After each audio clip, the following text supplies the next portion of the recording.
Jiwon, ambaye alikuwa bado hajapata fahamu baada ya upasuaji, na hasira yake haikuweza kutulia kwa sababu alijua kuwa mtoto lazima awe ni wa Junyu. Wakati huu, Miju alikumbuka kuwa binti yake, ambaye alikuwa amewawa katika moto, pia aliwawa na mwanamke huyu mbele yake. Aliinua mikono yake inayotetemeka na kwa mshangao alimkaba shingo Jiwon. Jiwon ghafla aliamka wakati huu. Miju alilazimika kubadilisha mtazamo wake na kujifanya kuwa na wasiwasi, akimwambia kuwa upasuaji ulifanikiwa. Lakini Jiwon hakutaka kukaa hospitalini kwa kuhofia kuwa Jiho angeweza kugundua kitu na kweli ingekuwa mwisho. Kwa hiyo alimwomba Miju kumsaidia kupitia taratibu za kutolewa tena. Wakati Miju alikuwa anaondoka, Jiho pia alifika haraka hospitalini.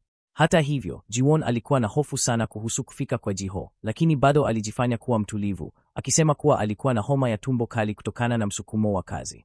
Miju alikasirika sana aliposikia maelezo ya Jiwon yasiyo na aibu na alitaka kumua. Wakati huo, Jiho alikuwa karibu kumpa Jiwon dawa yake wakati alimsikia akizungumza na Miju kwenye simu. Jiho alitaka kuingia ndani na kufichua uso mchafu wa Jiwon, lakini alipofikiria kuhusu mwanawe mwenye ugonjwa wa akili, aliacha wazo hilo na kwa hasira alivunja dawa zote ambazo zilikuwa zimefikishwa. Siku iliyofuata, Jiwon alikasirika sana kwa Junyu kwa kumdanganya. Alimtishia kukata uhusiano wote naye, akisema kuwa alikuwa kikwazo katika maisha yake. Jiwon pia alimwambia Junyu kuhamisha kampuni kwa jina lake haraka iwezekanavyo na wasiwe na mawasiliano naye tangu hapo. Matokeo haya yalimfanya Junyu ajisikie mwenye hasira kubwa pia.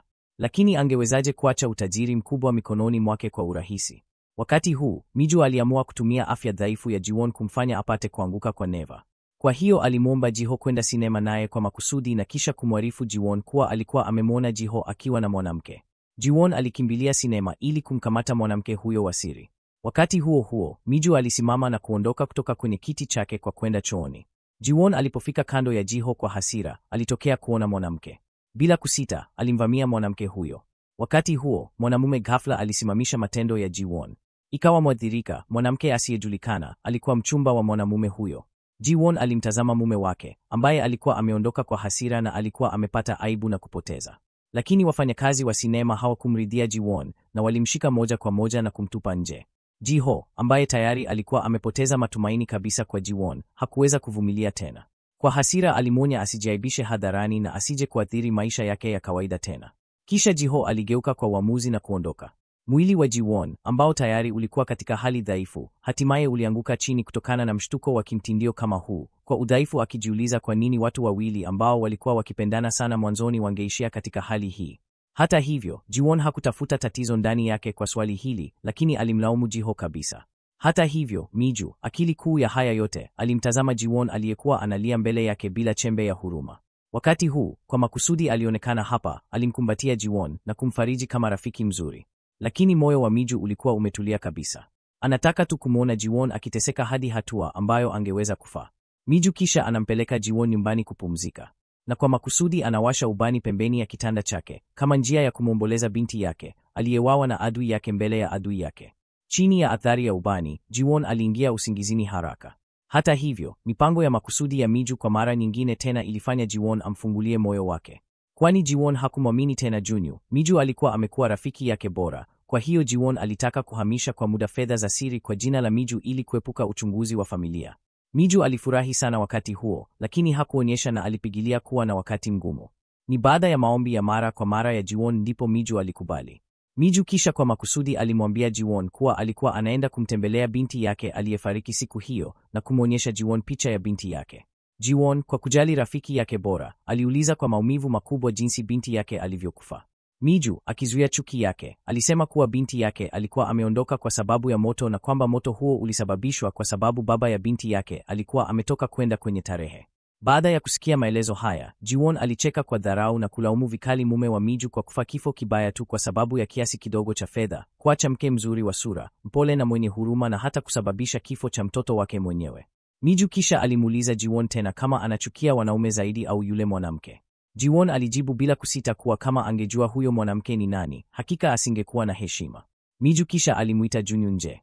Alisema kwamba jengo lililokuwa mbele yake katikati ya mji sasa lingeweza kuwekeza na mara moja kuongeza thamani mara mbili, lakini kiwango cha chini cha uwekezaji wakati huu ni won bilioni 50. Baada ya kusikia kuhusu faida ya kushawishi kama hiyo katika uwekezaji, Junyu alimpeleka Miju moja kwa moja nyumbani kwake na kutoa kampuni zote zilizosajiliwa kwa jina lake kama dhamana. Miju alikubali yake. Mbinu ya uwekezaji. Junior alikuwa na furaha na alikuwa tayari ameanza kuwazia ndoto ya uhuru wa kifedha. Jiwon aligundua kuwa Junior alikuwa ameweka kampuni kama dhamana kwa siri na kuiba mali zake za siri. Na alikasirika. Alimpiga Junior kofi kali usoni na kumshika kwa kola, akimwamuru haraka kupata mali yake. Junior hakuwa na chaguo ila kumsikia Miju bila kukata tamaa ili kujaribu kurudisha kampuni iliyowekwa rehani. Akikabiliana na maswali ya Jiwon, Junior alikaribia kuelezea uhusiano wake na Miju wakati simu ya Jiwon ghafla ilipokea ujumbe wa maandishi usio na jina kutoka kwa Miju, akimwambia aharakishe kwenda chumbani hoteli. Wakati huo huo, Miju alikuwa anakunywa na kuzungumza na Jio hotelini. Miju kwa makusudi alimpigia Jiwon simu kwa sababu alikuwa tayari kuondoa barakoa na kuanza rasmi kulipiza kisasi chake hadharani. Kisha Jiwon alikimbia kwa hasira hadi katika chumba cha divai na kupiga kelele kwa mwanamke wa wazimu atoke nje. Miju kisha alitoka na kusimama mbele ya Jiwon. Wakati huu, Jiwon hatimaye aligundua kuwa mwanamke wa ajabu ambaye alikuwa anamtafuta alikuwa Miju. Hisia za Jiwon mara moja ziliongezeka na alikuwa karibu kumpiga Miju.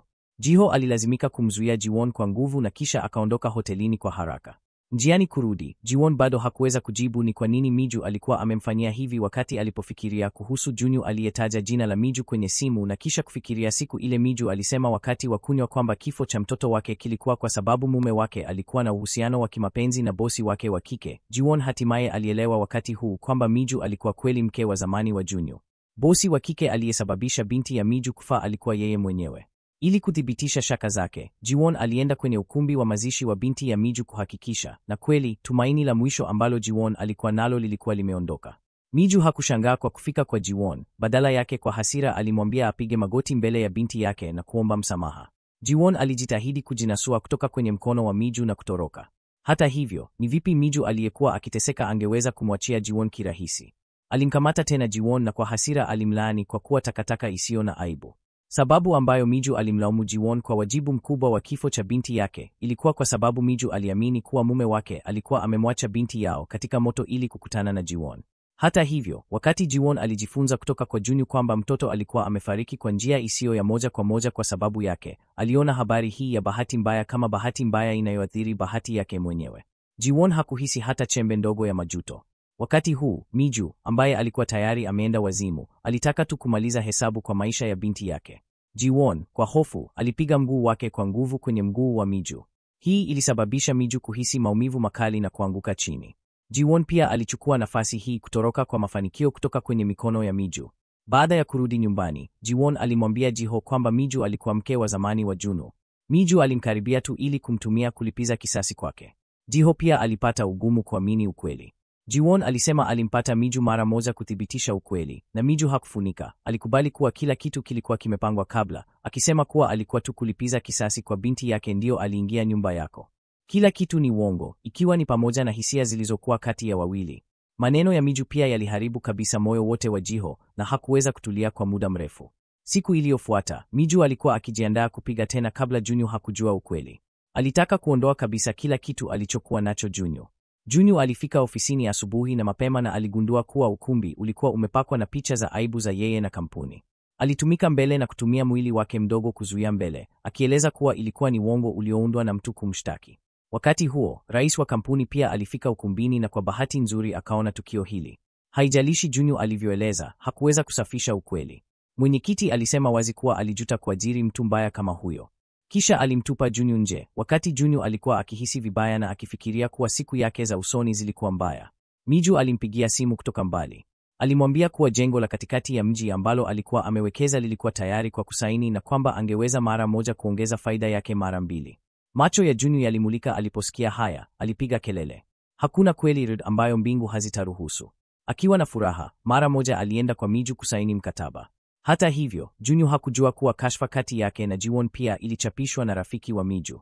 Sasa Miju alimuuliza Junior kusaini mkataba, ambao pia ulikuwa mpango wake wa mwisho wa kulipiza kisasi kwake. Alitaka Junior aweke wazi kabisa mali zake na kuwa takataka isiyo na senti wakati wa kusaini mkataba. Muuzaji kwa makusudi alipandisha bei kwa shilingi bilioni 1 papo hapo. Hakukuwa na njia nyingine, kwa hiyo Junior alilazimika kutoa akiba yake yote iliyobaki na kuuza vitu vyote vya thamani alivyokuwa navyo kwenye duka la rehani ili hatimaye kukusanya pesa zinazohitajika na kufaulu kusaini mkataba. Junior alifikiri atakuwa mfanikiwa sana kuanzia sasa, na alikuwa na furaha sana hivi kwamba alibusu mkataba na kumshukuru Miju tena na tena. Kwa kweli, hivi karibuni angetambua kuwa hangekuwa na chochote na angebaki na mlima wa madeni. Junyu alirejea nyumbani na kuangalia nyumba tupu iliyojaa mishumaa na picha za binti yake. Alichanganyikiwa wakati huu. Jiwon mwishowe alipiga simu ya Junyu na kumwambia ukweli kuhusu Mijo. Lakini ilikuwa imechelewa. Kila kitu kilikuwa tayari kimeamuliwa. Wakati Junyu hakuweza kuamini, Teddy Bear anayeungua ghafla alitokea chumbani. Kisha Mijo, akishikilia taa ya gesi ambayo Junyu alikuwa ameacha, pia alitokea hapa. Hasira aliyokuwa amezuia kwa muda mrefu mwishowe ilipasuka katika wakati huu. Mijo alimkemea Junyu kwa sauti kubwa kwa kuwa binti yake mwenyewe. Wakati binti yake alikuwa akiungua katika moto, alikuwa akinunua chupi kwa bosi wake wa kike.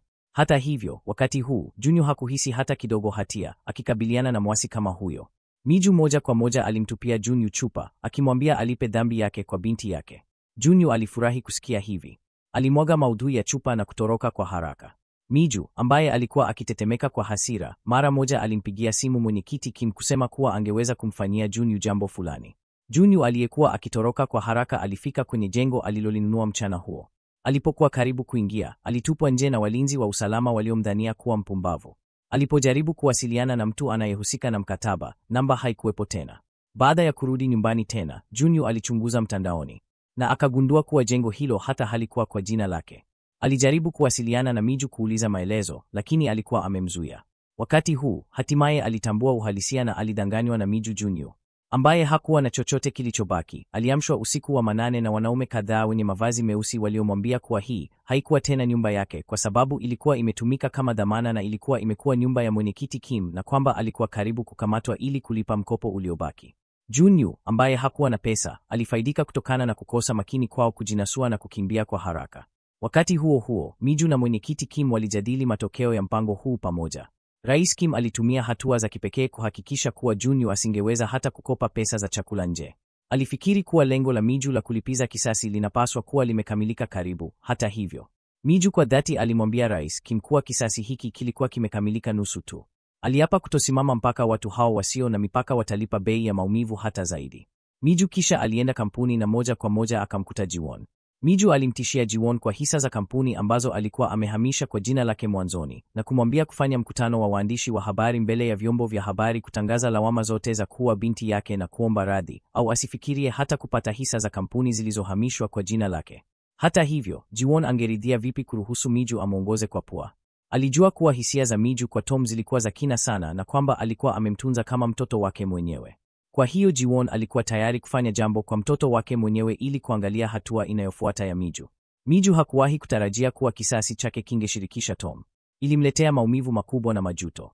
Hata hivyo, Jiho alijifunza kuwa mtoto alikuwa amekuwa kitu cha kujadiliana katika vita kati ya wanawake wawili na ilimvunja moyo. Angeweza kuzika maumivu aliyohisi ndani na polepole kusahau. Lakini mtoto alikuwa udhaifu wa Jiho na alikuwa katika hatua mbaya zaidi ya ugonjwa wake wa autism. Akishindwa kumpata mwanawe, Jiho hakuwa na chaguo lingine ila kumpata Miju na kupiga magoti moja kwa moja mbele yake. Alikuwa tayari kupokea adhabu zote kwa Jiwon, akitarajia kuwa kisasi cha Miju kitaisha hapa. Jiho hakutaka mtu maskini kuwa mwadhiriwa asiye na hatia kwa sababu ya vita vyao. Miju aliporudi nyumbani, aliangalia zawadi ambayo Tom alikuwa amempa na kuhisi hisia za kina za hatia. Lakini hakuwa na chaguo lingine ila kulipiza kisasi kwa binti yake. Angeweza tu kujaribu kadri awezavyo kutomdhuru mtu mwingine yeyote. Kwa hiyo Miju aliamua kuharakisha mpango wake wa kulipiza kisasi kwa Jiwon. Siku hiyo, kwenye uzinduzi wa bidhaa mpya ya kampuni, Jiwon alikuwa akitoa hotuba jukwani. Ghafla, televisheni upande mmoja ilicheza video ya binti ya Miju kabla ya kufa kwake. Ikadhihirika kuwa Mijo alikuwa ameazima rafiki aliyekuwa akifanya kazi kampunini kuja kwenye chumba cha matangazo cha vyombo vya habari. Mijo alichukua nafasi ya kuambia dunia kuhusu mume wake aliyekuwa akimwingilia bosi wake wa kike, kama Mijo alivyokuwa karibu kufichua kuwa Jiwon alikuwa yule mwanamke. Jiwon aliingia kwa haraka kwenye chumba cha matangazo na akakata nguvu za umeme kwa wakati. Akaenda kwa hasira na kumpa Miju kofi kubwa usoni. Miju, aliyekasirika, aliwaambia marafiki zake wawili bora kulazimisha Jiwon na kumzuia asitoke, wakati Miju alienda moja kwa moja kwa baba wa Jiwon na kumwambia kila kitu.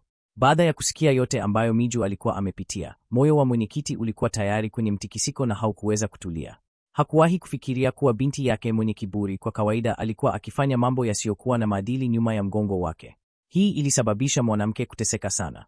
Wakati huu, Jiwon, ambaye alikuwa amefika kwa haraka, alifafanua kwa baba yake kwa haraka. Baba kuwa kila kitu ambacho Miju alikuwa amesema kilikuwa ni uongo. Miju alitoa picha ambazo alikuwa tayari amezitayarisha. Mwenyekiti karibu akazimia alipoona tukio kwenye picha. Ghafla alisimama na akamsalimu Miju kuomba radhi. Kitendo hiki mara moja kilifanya maumivu ya Miju yaliyofungwa kulipuka. Baada ya kifo cha kuhuzunisha cha binti yake, hatimaye alipokea msamaha. Alikuwa mwanamke mwema na mwenye furaha.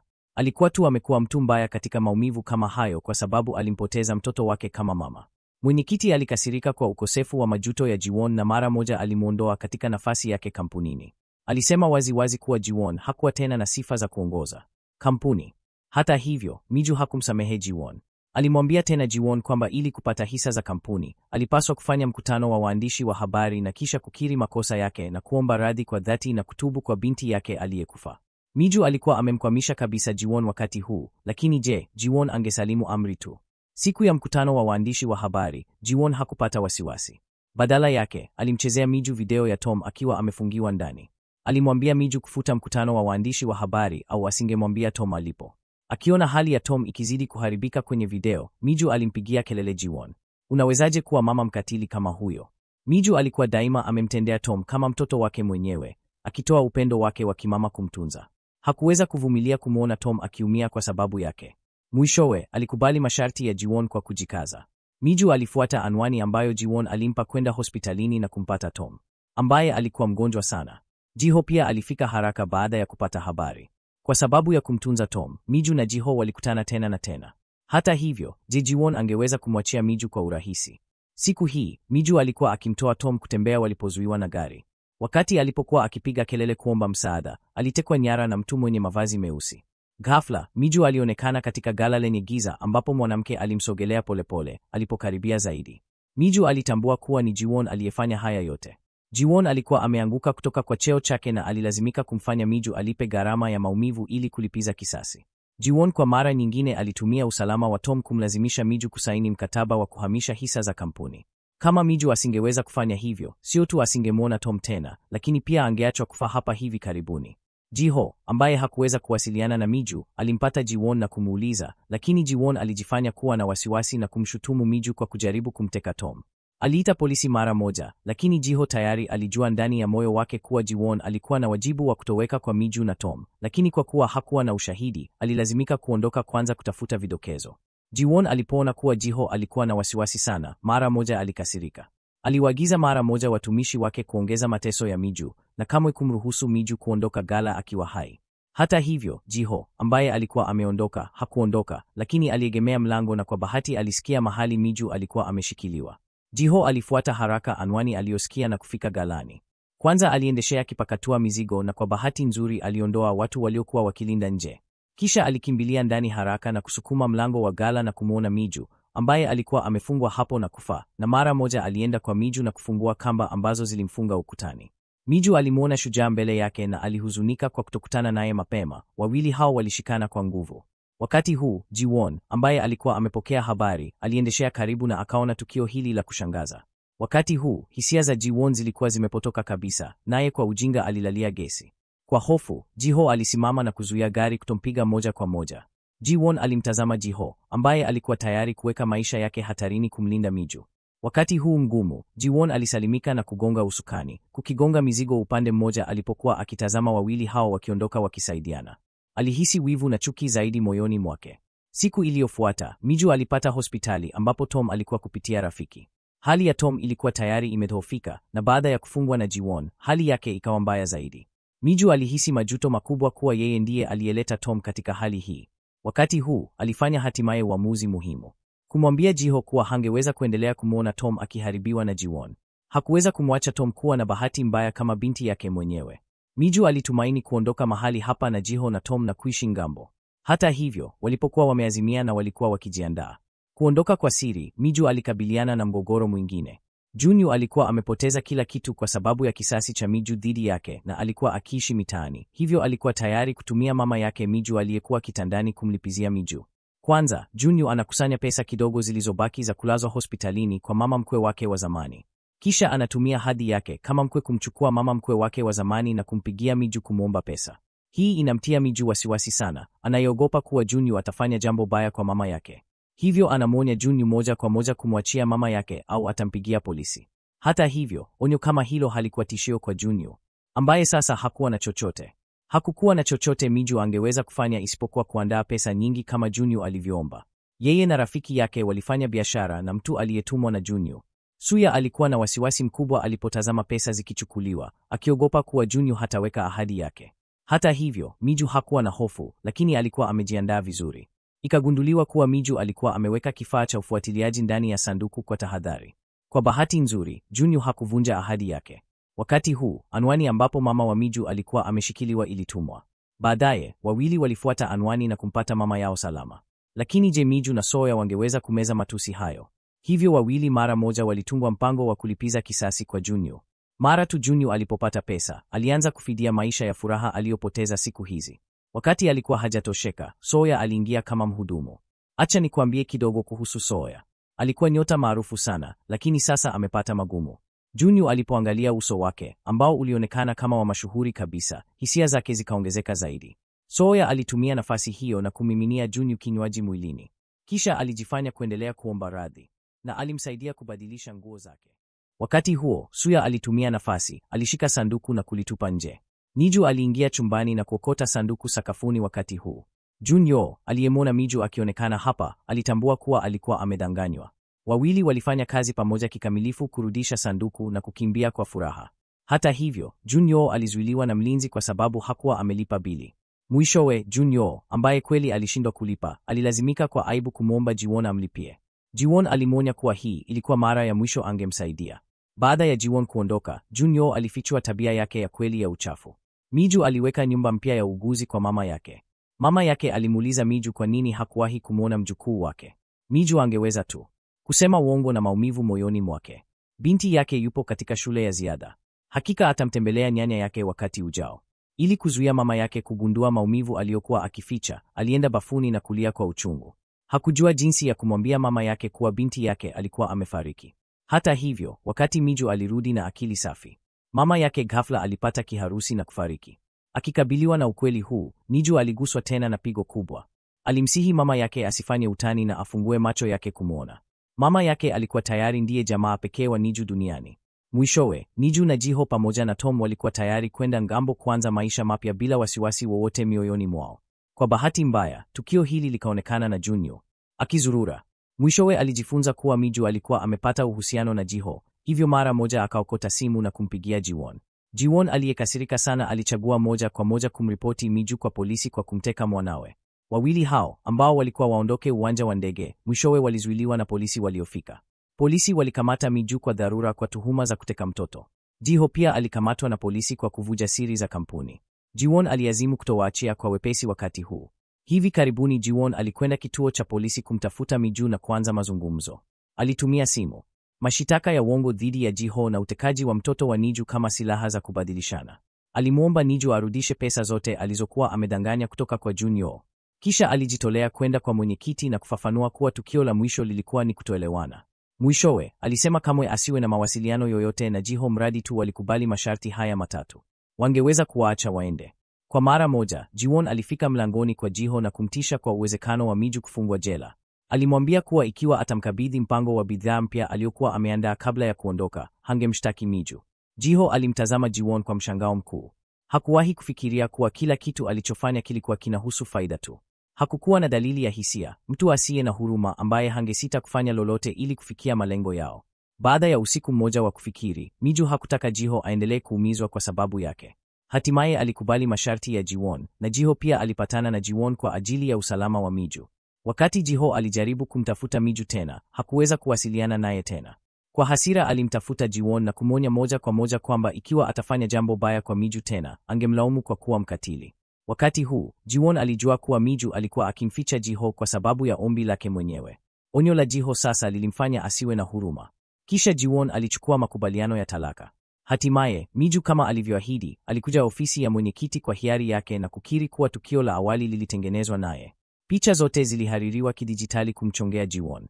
Jiwon alifikiri alikuwa na kila kitu chini ya udhibiti wake bila kutarajia mara tu Miju alipoondoka ofisini. Mwenyekiti alichukua picha za Jiwon na Junyo moja kwa moja kutoka kwenye draw na kuzitupa chini. Kumbe mwenyekiti alikuwa tayari amechunguza kwa kina baada ya tukio la mwisho, na wakati huu Miju alikuja na kupiga magoti ili kusafisha jina la Jiwon, jambo ambalo mara nyingine tena lilimkasirisha kabisa mwenyekiti. Kwa sababu mwenyekiti alijua kuwa Jiwon lazima alikuwa ametumia njia zisizo za haki kumlazimisha Miju kuja, na Jiwon alipeleka hasira yake yote kwa Junyu. Alitaka Junyu atoweke katika maisha yake milele. Haijalishi Junyu aliomba huruma kiasi gani, ilikuwa ni bure, akisubiri kuzikwa akiwa hai. Miju, ili kuharibu kabisa Jiwon, alimkaribia tena mwenyekiti na kuleta habari kuhusu Jiwon na Junyu wakihamisha siri mali ya kampuni.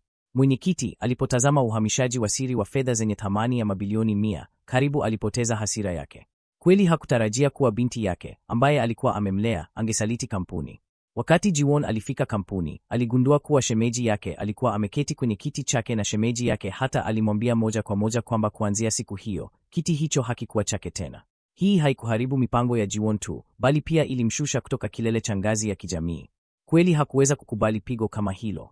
Wakati huo huo, Junyu, ambaye alikuwa na kichwa kimoja tu, alikuwa akijaribu kwa kila njia kujiokoa mwenyewe. Hamu yake kubwa ya kuishi ilimpa nguvu za ajabu. Alijikokota kutoka kwenye udongo. Junyu, ambaye alikuwa amepona kifo, alijawa na chuki isiyopimika. Usiku huo, Junyu alijificha na kwa kimya alienda kwenye makazi ya Jiwon. Kisha akamwaga mafuta ya petroli aliyoandaa kwa usawa katika kila pembe ya nyumba. Baada ya kufanya hivi, Junyu aliwasha kiberiti mkono wake na kukitupa moja kwa moja. Wakati huu, Jiwon alikuwa amelewa kwenye kochi, akiwa amelala bila fahamu kutokana na mambo madogo madogo na kunywa divai nyekundu. Hata hivyo, hakujua kuwa hatari ilikuwa tayari imefika. Moshi uliokuwa ukizunguka ulisogea kutoka nje hadi ndani ya nyumba. Tom, ambaye ana ugonjwa wa akili, aliogopa sana na alitaka kumwamsha mama yake alipoona hali hiyo. Hata hivyo, Jiwon hakufungua macho yake na kwa hasira alimwambia Tom aondoke haraka. Kisha akaendelea kutafuta nafasi ya starehe kulala. Wakati huu, moshi ulikuwa unaongezeka zaidi na zaidi na ulikuwa umeanza kujaza nyumba nzima.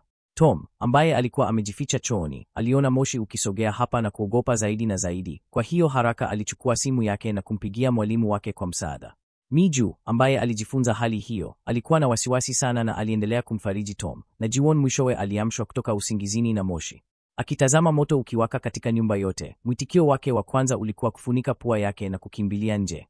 Hatimaye, wakati wazima moto walifika na kuuliza kama kulikuwa na watu wengine ndani ya nyumba, Jiwon ghafla alikumbuka kuwa mwanawe alikuwa bado ndani ya nyumba na hajatoka.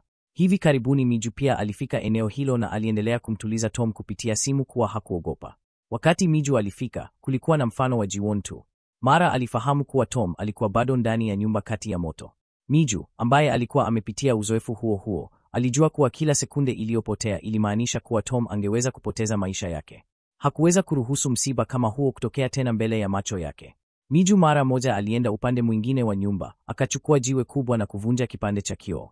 Kwa bahati nzuri, alifika kwa wakati na alimpata Tom, ambaye alikuwa karibu kupoteza maisha yake chooni. Kisha Miju kwa ujasiri alitumia mwili wake kumlinda mtoto na kukimbia nje. Lakini Miju bado alipigwa sana mgongoni na fimbo ya moto iliyoanguka njiani. Lakini hakutoa sauti ya maumivu, bali aliuma meno na kukimbilia nje. Baadaye, moto hatimaye ulizimwa kwa juhudi za wazima moto. Wakati huu, katibu alimwambia Jiwon kuwa hakupata alama za Tom, na pia alimwambia kuwa kutokana na uchunguzi wa alama kwenye eneo la tukio, moto huu ulisababishwa na binadamu kwa sababu gesi na kiberiti vilipatikana karibu na nyumba. Jiwon mara moja alifikiri inaweza kuwa Junyu. Mara moja alimuomba mtu kwenda shambani kuona kilichotokea kwa Junyu, ambaye alikuwa amezikwa hai. Lakini wakati huu, Junyu alikuwa bado amezikwa kwenye udongo, bila uwezo wa kutembea. Na akajifanya kuonekana wa kuhurumiwa, akitumaini kuachiliwa. Kumbe Junyu alikuwa amerudi haraka baada ya kuwasha moto ili kuondoa mashaka yake na kujizika tena.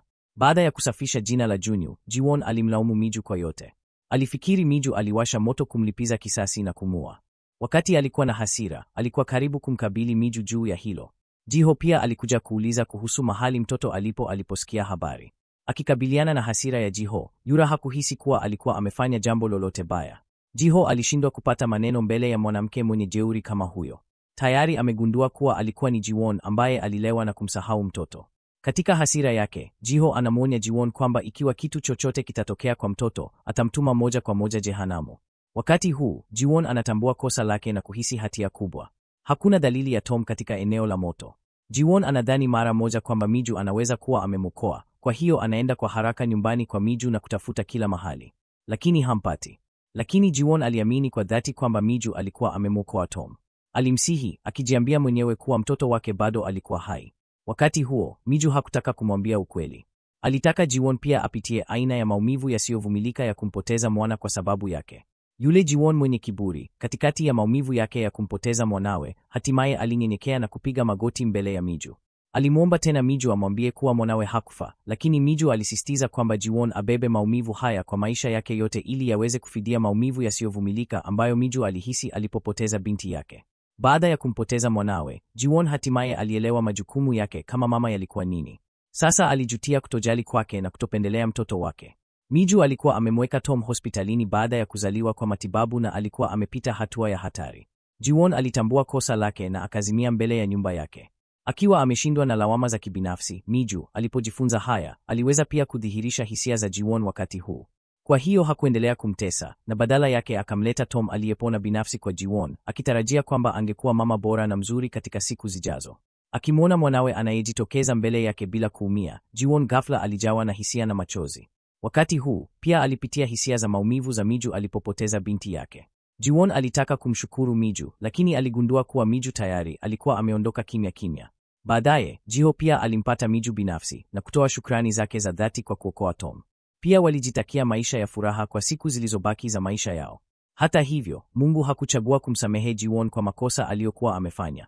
Alionekana kuwa na saratani ya matiti katika hatua za juu wakati wa uchunguzi wa kimwili hospitalini, na saratani hii ilisababishwa na vitendo vyake mwenyewe, kwa sababu ilikuwa ni vipodozi ambavyo Jiwon alikuwa amefanya kazi kwa zaidi ya miaka 10 kuvitengeneza ndivyo vilisababisha.